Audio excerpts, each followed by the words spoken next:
Some legislators are wanting to eliminate daylight savings time. Local residents weigh in. A special shop opens in Pittsburgh aimed at helping local residents. Stimulus checks hitting bank accounts this weekend as concerns grow over COVID variants across the country. The 4 states' most watched news starts now. More heavy rain rolling through the area, causing water levels to rise and leading to continued flood warnings across the area. This is the late edition of the KOAM News at 10. I'm Chris Warner. We're going to go straight to meteorologist Nick Kelly for the latest. Nick. Well, Chris, from Joplin Regional Airport's perspective, we had just over a third of an inch of rain today. That meant temperatures under cloudy skies couldn't go anywhere. A low of 53 and a high of 57. That was the best we could do while everybody stayed put in the upper 50s and lower 60s this afternoon. As far as the rain, these are estimated rain amounts since our rain began on Wednesday. 2.8 inches on the average across the entire area, with the big bullseye of the estimated 3 to 9 inches of rain across southwestern Missouri. Thankfully, we're getting rid of this last good batch of light to moderate rainfall as we get on the backside of our stubborn storm system that will finally start to move along as we head into tomorrow. With that said, we're going to hold on to some moisture in the form of mostly cloudy skies tonight with lows in the mid-40s. Maybe a slim chance for a random shower or two during the morning, but we're looking drier for tomorrow and mostly sunny by the afternoon with highs in the mid-60s. Unfortunately, Chris, I have another system on the way. We'll track when that will arrive coming up here in a bit. Looks like we're not going to get a very long break this go around, huh? Yeah, at least a little dry time's better than none. I'll take it. Nick, thank you so much. Well, the Oklahoma Highway Patrol says one person is dead and 2 others injured following a crash in Delaware County. Now, the accident occurred on Oklahoma Highway 10, 4 miles east of Grove. 28-year-old Justin Armstrong of Grove was killed when the car he was driving crossed the center line and hit another car head-on. Armstrong's passenger and the driver of the other car were taken to the hospital for their injuries. Well, daylight savings time is back, meaning clocks spring forward and 1 hour of sleep is lost. But some lawmakers are looking to make this move permanent. KOAM's Bronte Sorotsky spent today finding out what 4-staters think. If you woke up this morning feeling extra tired, you aren't alone. Everyone lost an hour of sleep last night because of daylight saving time. Although this could be the last time we spring forward, as legislators have reintroduced a bill to make daylight saving time permanent. One Joplin resident says she isn't a fan of losing 1 hour of sleep in the spring. Well, I'm not very happy with it. I've been up since 2:30, so I just couldn't sleep last night. When she heard that lawmakers are trying to get rid of the seasonal time change, she agreed, saying that losing and gaining an hour is confusing. Well, it does to me. I think it's very confusing to keep doing it, yes. She adds that while having an extra hour of sun is nice, she worries about it being darker in the mornings when children ride the bus. You've got to stop and think how dark it is when the kids have to go to school. And, you know, it takes the daylight away in the morning, so. Although some people still remain unbothered. In fact, one man didn't even realize the time change. This morning, I don't know if just because I forgot about it, didn't even think about it, so it didn't bother me much at all. And if you haven't already, make sure to set all your clocks forward 1 hour. In Joplin, Bronte Sorotsky, KOAM News. Now, in case you did forget, daylight savings time started today and will last until the first week of November. Well, shoppers in Pittsburgh were treated to a unique shopping experience where they could help others in the community. Ray Elena's opened in the Old Goodies building for its spring and summer sales event. It's a consignment store with families reselling things like toys, furniture, baby equipment, and much more to help cover their own personal expenses and provide good items at a low price to those in need. I think it's great because it gives families a chance to come in and sell their items and make a paycheck and also shop retail, because we've found that the retail selection is kind of low right now, especially in children's items. So this just gives people a chance to come in and shop in a fun environment, bring their kids in and shop and stuff too. The sale is happening now through the 18th. Missouri will be entering Phase 1B Tier 3 tomorrow in its COVID vaccination rollout. Now, this tier includes educators, child care providers, communications infrastructure, the dams sector, the energy sector, and several others. To see if you're in Phase 1B Tier 3, you can head over to our website at KOAMnewsnow.com and you can click on the Mo Vaccine link that's at the top of the page. Stimulus relief checks have already started hitting Americans' bank accounts. The financial help from the American Rescue Plan is revving up just as coronavirus variants spread widely across the U.S. CBS News correspondent Nancy Chen reports from New York. Millions received a boost in their bank accounts over the weekend.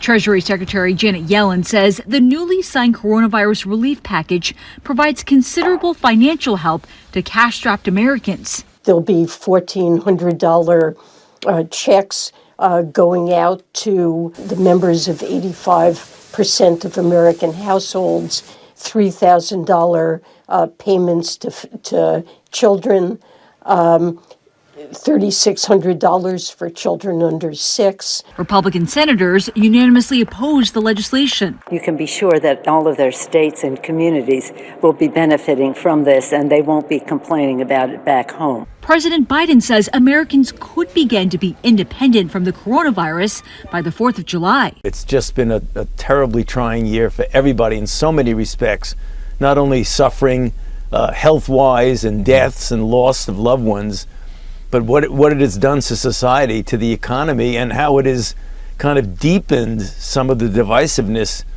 that we've had in our country to begin with. It's just made it even more intense. Experts are closely watching a recently discovered coronavirus variant in New York City, where COVID-19 cases have plateaued the past couple weeks. It has some similarities to the mutation first discovered in South Africa, which could lower vaccine efficacy or potentially pose risks of reinfection. So whether or not that's starting to happen in New York and that explains these trends, we don't know yet. It's still early. The CDC reports more than 107 million doses of coronavirus vaccines have been administered as of this weekend. Nancy Chen, CBS News, New York. Now, Dr. Fauci says new guidelines are coming soon regarding travel in the workplace now that more Americans are getting vaccinated. We take this time now to honor one of our many four-state heroes. Petty Officer Second Class Ronald Harp served from 1959 to 1963 and was in Vietnam, his hometown, Erie. We are proud to recognize Petty Officer Second Class Ronald Harp, tonight's four-state hero. And of course, remember to learn more about other heroes or nominate one of your own. All you need to do is head over to our website at KOAMnewsnow.com. And that is a look at our top stories and a quick check of the forecast on the late KOAM News at 10. Still ahead, Dr. Anthony Fauci weighs in on a few topics regarding the coronavirus, including the impact 1 year later and when we might see a return to more normal indoor events. Dr. Anthony Fauci sat down on the Sunday morning shows today to talk about the coronavirus and where we stand so far. We start with his conversation with NBC's Chuck Todd on Meet the Press. We're at the 1 year mark since the pandemic began, having reached 500,000 COVID deaths. Dr. Fauci says he knew things would get worse before they got better, but he didn't see it getting this bad. We knew it was going to be bad, but this really has turned out to be just a historic example of what a pandemic virus can do. It's just been a terribly trying year for everybody in so many respects, not only suffering health-wise and deaths and loss of loved ones, but what it has done to society, to the economy, and how it has kind of deepened some of the divisiveness that we've had in our country to begin with. It's just made it even more intense. Now, Dr. Fauci also spoke on Meet the Press about indoor events and when we might see things get back to normal, like maybe even having indoor weddings. It's going to depend on the level of infection in community. If we plateau and stay at 60,000 a day and go up with a peak, I mean, you can make no prediction. If we keep going down and get to a very, very low level, when we're there and we have a good proportion of the people vaccinated, I think you're going to see weddings in the normal way that we've seen it within a reasonable period of time. Now, Dr. Fauci also spoke with Jake Tapper on CNN's State of the Union. There, he addressed the future, when we might get to a more open situation with fewer restrictions. He advised caution, though, citing Europe, where they saw cases drop low and plateau and began lifting restrictions, which he says then led to a significant rise in cases. You're going to see very soon similar types of guidelines for the American public with regard to travel, the workplace, all kinds of different things that you're asking right now. You will imminently be seeing those types of guidelines coming out. They just want to make sure that they get it right. Now, some people think that's a little bit too slow, but they're going to get there, and they'll get there soon. Well, rain, go away. But is it going to come back another day? Meteorologist Nick Kelly is up next to let us know how the work week is shaping up.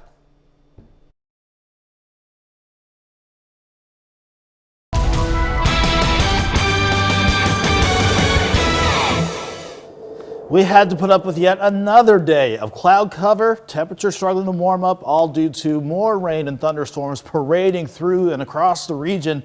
You can see how we looked throughout the day from Indigo Sky. A quiet start during the afternoon. Then we saw more rain and thunderstorms ramp on up and roll on through. But as we take it to the radar, the Skywatch storage tracker, we didn't have any severe thunderstorm warnings, no tornado warnings. We just weren't unstable enough for any of these storms to turn severe. At times, it did bring moderate to heavy pockets of rain and maybe a couple instances of small hail, but that was about it. Thankfully, we didn't have to deal with any strong or severe storms today, but this was just all rain falling on top of already saturated ground. So ever since March 10th, when this storm system started to bring rain chances in, we've seen area-wide averages push almost 3 inches in terms of total rainfall, with the bullseye of 3 to 9 inches of snow for some spots, blanketing a good portion of southwest Missouri. So it's no wonder we still have a lot of aerial flood warnings covering much of southwest Missouri until 12:45 tomorrow afternoon.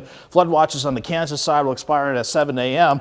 But even as those expire, we have some area rivers like the Caney, the Neosho, the Little Osage and the Osage rivers.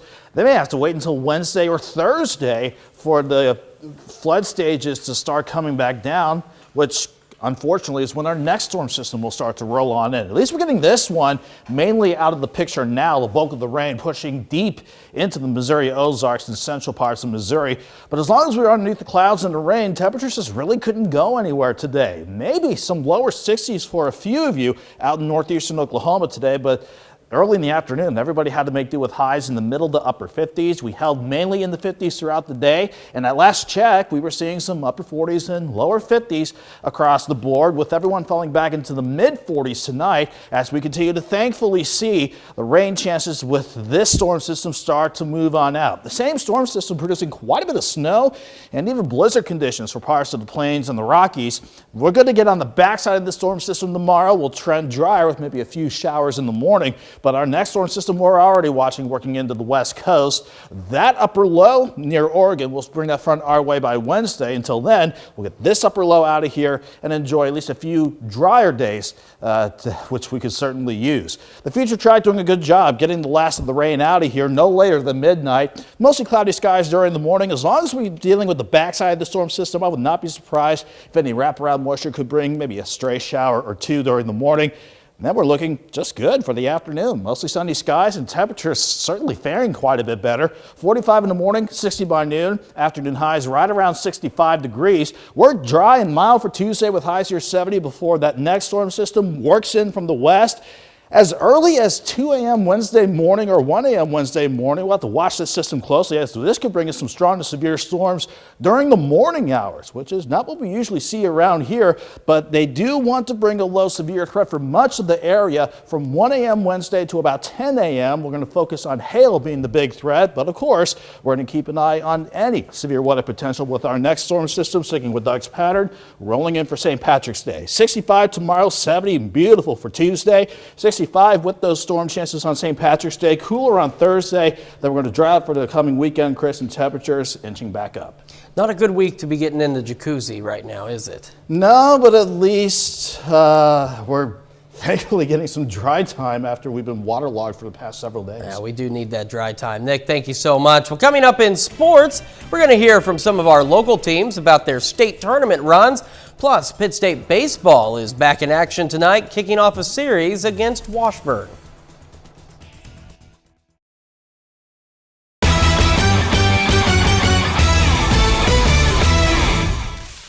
Pitt State hosts Washburn tonight for the first game of a 3-game series. The Gorillas are 6-3 entering the matchup. PSU aiming to start the series off with a win. In the first, Washburn grounder. Gorillas infield takes care of this one.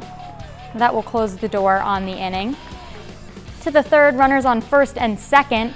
Xavier De Leon knocks this one up the middle. Both base runners score. Same inning, 2 outs. This will be a double for Zion Bolin. Washburn brings in 2 more runs. Big inning for the Ichabods. They'll score 6. The Gorillas went to work though. Huge comeback. It's all tied up at 10 in the 8th. The Mount Vernon girls are one step closer to the Class 4 state championship game. The Mountaineers have earned a spot in the semifinals, their first appearance in the Final Four since 2012. Mount Vernon won their quarterfinal game over Blair Oaks on Saturday to put them through to the Final Four. The Mountaineers were down by 6 at half. They made a comeback, pulling off the 46-45 win. Lacey Stokes helped lift her team to victory with 19 points. Next up for Mount Vernon, they'll face Vashon this coming Friday at 6. I mean, all season we've kind of called ourselves a second half team, and so usually Coach B lights a fire in our butt in the locker room, and we kind of come out with that just need to score and need to get the job done. I thought winning sectionals was cool, but this is even better, and to get to do it with my best friend again, we're just ready to keep going. You know, our goal is there, and we want to do everything we can to get there. In Kansas, the state tournament wrapped up on Saturday. The Colgan girls are the state runner-up. Colgan fell to Sterling 52-36 in Saturday's 2A title game. It's been a historic season for the Panthers. This was the program's first time playing for the state title. A win over Valley Heights in the semifinals on Friday put them through to the championship game. I knew coming in we'd never quit. Like, we always give 110%, and we always laugh. It's not always pretty basketball, but they'll never quit. They were a very good basketball team, and I think we exerted a lot of energy, you know, winning last night, so I'm not sure that we played our best, but I'm just so proud of the kids. You know, we've done something that's never been done, and, you know, we were never ranked, and so it's a humbling experience. Isaiah Loudermilk is a West Elk High School alum. He's working towards his shot to play in the NFL. Loudermilk is finishing up his senior year at the University of Wisconsin. Pro Day for the Badgers was earlier this week. Loudermilk ran the 40 in 4.95 seconds and had a shuttle time of 4.4 seconds. Over his career, the defensive end started 20 games for the Badgers, making 50 tackles, including 9 for a loss, and tallied 5.5 sacks. I feel like my numbers were where I wanted them to be. Position work went good. I feel like I was able to kind of show a couple things there. A little more athleticism, a little more flexibility there.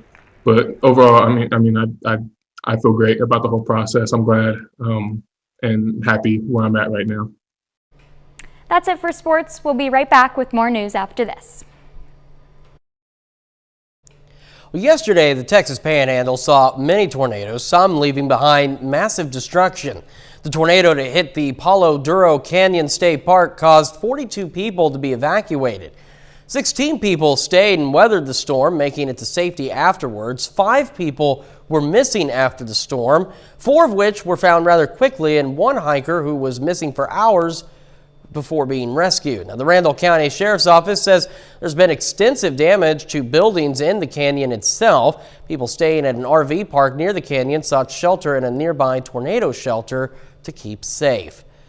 A red Ferrari worth nearly $300,000 and an arsenal of weapons, including revolvers and a Japanese sword, were seized when 12 members of the largest drugs gang in Madrid were arrested, police officials said.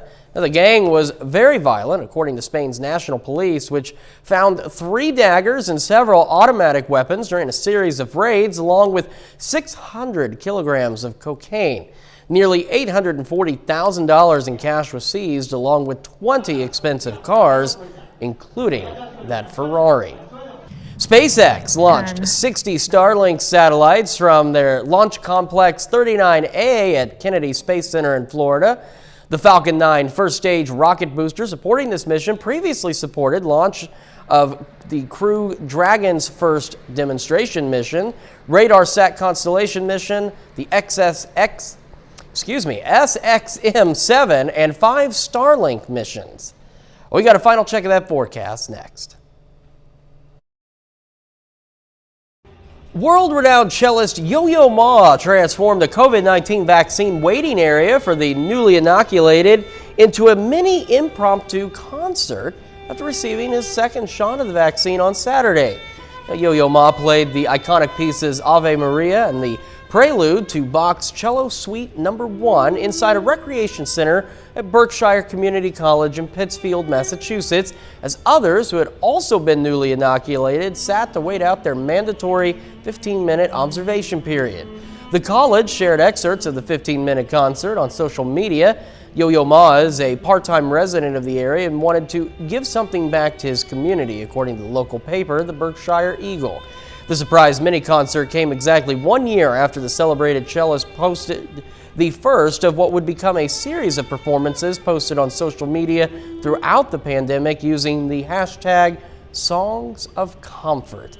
Definitely at a point where we could use some songs of comfort after all of the rain we've seen, and guess we're not getting a big break, huh? No, but at least we're going to enjoy a few dry days, Chris, with tomorrow being the start of it. Maybe a few random showers on the backside of our current system in the morning. Otherwise, we'll have highs near 65. Dry for all of Tuesday with highs near 70. Then the next storm system to watch will be in on St. Patrick's Day with some of those morning storms likely being strong and severe. Michael Hasel will have the latest on that and to help get your day started when we see everybody back here at 5 in the morning, Chris. All right, Nick, thank you. And as he said, that's our time for now. Our next news time, like Mr. Nick said, is 5 a.m. with the KOAM Morning News.